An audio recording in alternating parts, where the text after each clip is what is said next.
আজ থেকে 18ই অক্টোবর 2025 পর্যন্ত তৈরি হচ্ছে রাহু ও বৃহস্পতির নবপঞ্চম যোগ। আর এই রাহু ও বৃহস্পতির 149 দিনের যে নবপঞ্চম যোগ 3 রাশিকে করবে হঠাৎ করেই কোটিপতি। কোন সেই সৌভাগ্যশালী 3 রাশির ব্যক্তি জানতে ভিডিওটি প্রথম থেকে শেষ পর্যন্ত মনোযোগের সাথে দেখতে থাকুন। ভিডিওটি আপনি আপনার চন্দ্র রাশি অনুযায়ী দেখবেন। তবে আপনি যদি আপনার চন্দ্র রাশি না জানেন, প্রচলিত নামের রাশি অনুযায়ী দেখবেন, তাতেও উপকার পাবেন। ভিডিওর শেষে থাকবে কিছু গ্রহগত প্রতিকার ও প্রতিবিধান। আজ 21শে মে, অর্থাৎ আজ থেকে 149 দিন অর্থাৎ 18ই অক্টোবর পর্যন্ত রাহু এবং বৃহস্পতি তৈরি করছে নবপঞ্চম। রাহু হচ্ছে হঠাৎ অর্থপ্রাপ্তির কারক গ্রহ। কাজেই আপনার জন্মছকে যদি রাহুর অবস্থান শুভ থাকে, হঠাৎ অর্থপ্রাপ্তি ঘটবে। দেবগুরু বৃহস্পতি হচ্ছে অর্থের কারক গ্রহ, শিক্ষার কারক গ্রহ, ব্যবসা বাণিজ্যের কারক গ্রহ, দাম্পত্য জীবন, বিবাহিত জীবন, পারিবারিক জীবনের কারক গ্রহ, এমনকি সন্তান সুখের কারক গ্রহ এই দেবগুরু বৃহস্পতি। আর রাহু ও বৃহস্পতি যেহেতু নবপঞ্চম, অত্যন্ত শুভ রাজযোগ তৈরি করছে 149 দিনের জন্য। কাজেই এই 149 দিনের মধ্যে 3 রাশি হয়ে যেতে পারেন কোটিপতি। প্রথম যে সৌভাগ্যশালী রাশির নাম পাচ্ছি সেটি হলো তুলা রাশি। তুলা রাশির পঞ্চম ভাবে রাহুর অবস্থান এবং নবম ভাবে দেবগুরু বৃহস্পতির অবস্থান। তুলা রাশির জাতক জাতিকাদের হঠাৎ অর্থপ্রাপ্তি যোগ তৈরি হচ্ছে। এই সময় আপনি ভাগ্যের পরিপূর্ণ সহযোগিতা পাবেন।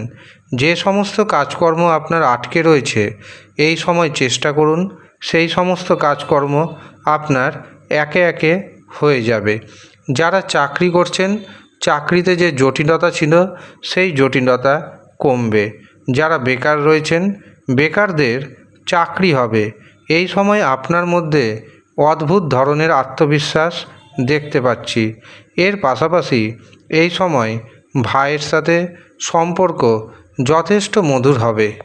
যারা ব্যবসা করেন, ব্যবসাতে নতুন নতুন যোগাযোগ আসবে, আর এই যোগাযোগ অর্থনৈতিক উন্নতির সহায়ক হবে।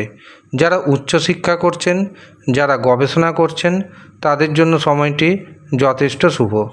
যারা প্রেম সম্পর্কে রয়েছেন, তাদের জন্য সময়টি যথেষ্ট শুভ। এর পাশাপাশি যারা প্রেমজ বিবাহ করবেন ভাবছেন, অথবা সামাজিক নিয়মে দেখাশোনা করে যারা বিবাহ করবেন, তারা এই সময় এগিয়ে চলুন। অবশ্যই বিবাহের শুভ যোগাযোগ আসবে। এমনকি কিছু ক্ষেত্রে যদি কম্প্রোমাইজ করতে পারেন, আপনার বিবাহ হয়ে যাবে। এছাড়াও যারা সন্তানের কারণে মানসিক দুশ্চিন্তার মধ্যে রয়েছেন, তাদের জীবনে সন্তান সুখ আসবে। দ্বিতীয় যে রাশির নাম পাচ্ছি সেটি হলো ধনু রাশি। ধনু রাশির তৃতীয় ভাবে রাহুর অবস্থান এবং সপ্তম ভাবে দেবগুরু বৃহস্পতির অবস্থান। সপ্তম ভাব নির্দেশ করে ব্যবসাকে, সপ্তম ভাব নির্দেশ করে বিবাহকে। কাজেই ব্যবসা ক্ষেত্রে আপনার অর্থনৈতিক উন্নতি ঘটাবে। যাদের বিবাহে বারে বারে বাধা আসছে, বা যাদের বিবাহ মাঝপথে বা শেষে গিয়ে ভেঙে যাচ্ছে, তাদের বিবাহের শুভ যোগাযোগ আসবে। ভাইয়ের সাথে যে সম্পর্ক খারাপ হয়ে গিয়েছিল, সেই সম্পর্ক আবার পুনরায় ঠিক হয়ে যাবে। একাধিক পথে আপনি এই সময় অর্থ উপার্জন করতে সক্ষম হবেন। এই সময় আপনার মধ্যে আত্মবিশ্বাস থাকবে তুঙ্গে। এই আত্মবিশ্বাসের উপর ভর করে যা যা সিদ্ধান্ত নিতে চাইছেন, প্রত্যেকটা সিদ্ধান্ত কার্যকরী বলে প্রতিপন্ন হবে। তৃতীয় যে রাশির নাম পাচ্ছি সেটি হলো কুম্ভ রাশি। কুম্ভ রাশিতেই রাহুর অবস্থান প্রচুর পরিমাণে আপনাকে অর্থ দিয়ে যাবে। এই সময় আপনার মধ্যে ইগো দেখা দিবে, ইগোকে ত্যাগ করতে হবে। এই সময় আপনার মাথার মধ্যে নতুন নতুন আইডিয়া জন্মাবে। সেই আইডিয়াকে আপনি যদি কাজে লাগাতে পারেন তবে উন্নতির চরম শিখরে পৌঁছে যাবেন। এর পাশাপাশি দেবগুরু বৃহস্পতি আপনার ভাগ্যকে বৃদ্ধি করবে, আটকে থাকা কাজকর্ম হতে সহযোগিতা করবে, একাধিক পথে ইনকামের সুযোগ এনে দিবে। এই সময় আত্মবিশ্বাসের উপর ভর করে আপনি যা যা সিদ্ধান্ত নেবেন বেশিরভাগ সিদ্ধান্ত কার্যকরী বলে প্রতিপন্ন হবে।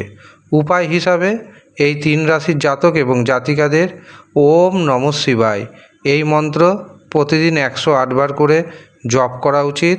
এর পাশাপাশি ওম শং শনৈশ্চরায় নমঃ এই মন্ত্র প্রত্যেক শনিবার করে সন্ধ্যার সময় 108 বার জপ করুন, উপকার পাবেন হাতে নাতে। আর যারা মনে করছেন নিজের জন্মছক বিচার করাবেন অথবা হস্তরেখা দেখাবেন তারা নিচের দেওয়া হোয়াটসঅ্যাপ নাম্বারে যোগাযোগ করে নিন। ধন্যবাদ।